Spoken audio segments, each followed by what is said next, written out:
Don't look at a Jewel Diamond Taylor, Isabel, and think we just magically got here. Our parents, my mother, her mother, her mother, they didn't have the luxury that we have for self-discovery. They didn't have the tools that we have. So it's gonna be a process. Trust the process. Don't think, if someone says, I gotta lose 100 pounds for the wedding, and then they're upset. It you didn't get 100 pounds in a couple of weeks. It was over time.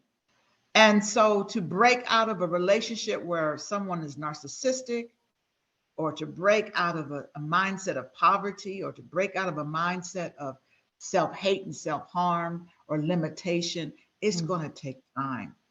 You got to make that investment in yourself, because maybe you didn't have a model in your family to show you how to do it. My mother didn't know how to do it. And this is why I created my ministry of women. We are a tribe of women where we open it for anybody, any woman, any demographic, it doesn't matter. But we are women that are dedicated to seeking those tools to break those generational limitations, those generational wounds and hurt and cycles that need to be broken, and be gentle with yourself. I remember coaching someone, and I had a list of questions just like you do, Isabel. And I went down the list, and all of a sudden she said, stop, stop, stop, stop. I can't take anymore. And I realized I was moving too fast, because it was stirring up a lot of memories of trauma, a lot of memories of shame. And I had to honor that. She says, no, I can't do it anymore. I need to stop. And I've had clients who say, Jewel, I really can't continue with you because it's so painful to realize how much of my time I've wasted. It's so painful to realize how many choices I made that have put me in a situation, a predicament. It's too painful to remember the people that hurt me. And so I would say to your listeners, be gentle with yourself. As you begin the self-discovery, it's going to stir up not only the gift, but it can stir up grief. It can stir up emotions that you have suppressed. And you thought it was over, but it's right there.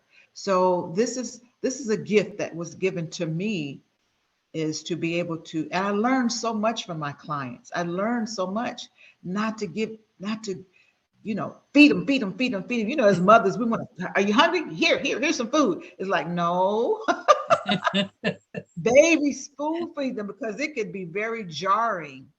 Yes. To realize how much has been lost. And so what my focus is not focus on that, but focus on what do we want to create for the future? What do we want to manifest? Make that a part of your vocabulary. What do you want to manifest? What do you want to create? And if we focus on that, we can start creating a momentum so that you can start feeling good about yourself, and you can start feeling like, woo, this is happening. And it becomes addictive. That's a good addiction, when you're addicted to positive habits that are producing results and relief. Perfect. I love that about the process. It is a process. And I always say it's a journey. It's not, there's no real destination. It's a journey, and it's always a journey. You're not going to end up and like, okay, I'm done. Yeah, it's always a process. And you may have tackled something and had a roadblock, and you went through it and you handled it, but you're still going. You're still learning. Forever and ever. And as but long it's eternal, from the womb to the tomb. We're never gonna get it all right. There is no perfection, but there is a perfecting of the tools. There's a perfecting of the way we do things, but we're never gonna be perfect, and this is what's so harmful with social media, that too many women compare themselves to what they're seeing. You know what I mean? Like, I didn't wake up looking like this. You would not want to see how I look in the morning. Okay. But so don't say, oh, or don't say, oh, she did 9 books. It took me years to finally write books, because I was so afraid of what people were going to say. Like, I am not a prolific Maya Angelou, but I knew I needed to tell my story and do it in my style. And so we have to stop second guessing ourselves and putting the foot on the brakes and waiting until everything's perfect. It's never going to be perfect. Uh-uh. It never is. You're not going to be a perfect parent. You're not Uh-uh. going to be a perfect wife. You're not going to be perfect in your career, in your ministry. Give yourself some grace. Give Yeah. yourself some grace. Yeah, exactly. Yeah. So you mentioned that you have an tribe that empowers women. What? Yeah. How do you join this? How do you join this? What do you do? Okay. We are a 501c3. We are officially the Women on the Grow. Womenonthegrow.org is our website. And Mhm. we have two missions. On one mission, it is to be an outreach to women that are dealing with hardships. So we have women that give monthly, and we have women that maybe every once in a while, but they're saying, we want to be a part of this movement where we send dollars, we send my books, I offer free coaching for women going through breast cancer, depression. There is a rampage of women that are exhausted from caregiving that I'm dealing with, women that are having issues with relationships, overcoming drama, they're homeless, they're jobless, they're having parenting issues. And so we're able to respond to those issues by offering funds. They've lost a loved one, we send flowers or we help with the expenses. During the pandemic, we were sending food. So that's why we are 501c3, so that people that are giving, it's tax deductible. The Right. other side of it is that I create programs, I create classes, I create retreats. I've been doing retreats for 35 years, every year. Wow. And so we've done them in Hawaii, San Diego. We do one every year in Malibu. I do training. I have a session on Zoom every Sunday for the past 2 years. It's called the Innerversity. And so we offer these sessions and programs to talk about the things that you and I are talking about today, Isabel, because it takes continuous learning to finally deconstruct what you thought was the truth, to deconstruct those habits, to deconstruct that subconscious mind that says, no, we're broke. No, we're ugly. No, we're poor. No, we can't do it. It takes time to deconstruct that and create a new mindset. So I'm doing that every Sunday, 3 o'clock Pacific time, 6 o'clock Eastern time. I have a program called ICU, which is a play on words. In the medical industry, that means intensive care. Well, since I'm the self-esteem doctor, I do ICU, which means I see you. And I do this for women that are stressed out, women that are caregivers, women that need a safe place to just like exhale.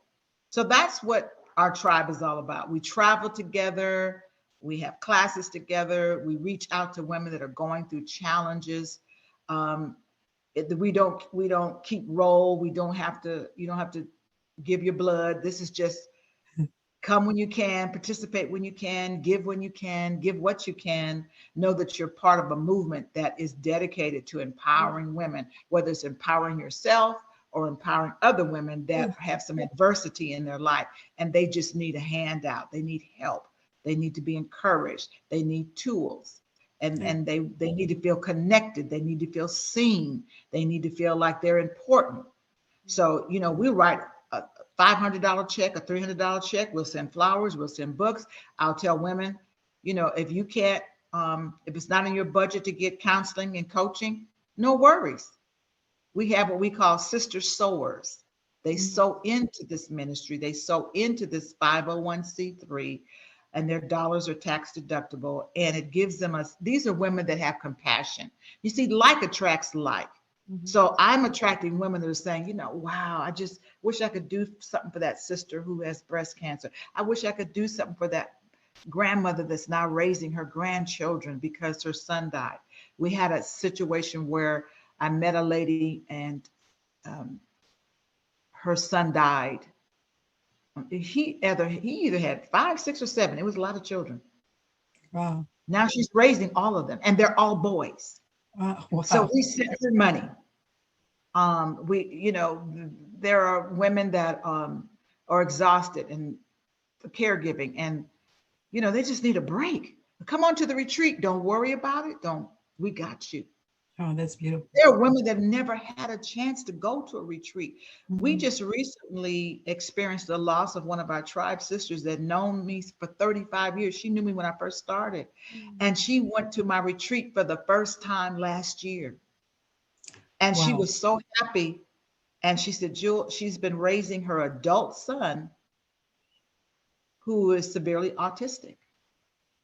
And she was concerned about knowing that she was dealing with lung cancer and she just passed last week. Mm. But think about it. She got to go to the retreat. Wow. She got to experience the ocean and the fun and the sisterhood. It's like God knew she needed that Yeah. because she was coming to the end of this journey and it just took the wind out of me, Isabel. Wow. And then I said, thank you, Lord, that you've used me to create Wow. experiences where women can come and exhale. Wow. Jill, that's so beautiful. We're coming to an end. So what do you want to say to everyone, to the listeners? What do you want to say to them? Like the last words that they can just think about and dwell on and just bask in that kind of glory. I would say if you heard something today from me or Isabel, write it down and just feed on it, focus on it. We said a lot today. Maybe you heard something, you said, oh my God. Maybe you heard something, you're like, oh, you had an aha moment. Whatever that was, whatever that statement that you heard, don't try to remember everything. Don't try to do it all. Just find that one thing. I have a saying in my book, the main thing is to keep the main thing, the main thing. Amazing. So, what is the main thing that you heard today? I want you to write it down because something happens when you think and ink. There's something that scientists say that happens when we write things down, and we're getting out of that because of technology. But there's something about writing things down, keeping it in sight, because if it's out of sight, it's out of your mind, and just focus on that, meditate on that, and see how it lands, and see how it is affecting your behavior, and see if it can help you to turn on a light, because my closing statement always is stay in the light. Oh, that's beautiful. Thank you, Jewel. I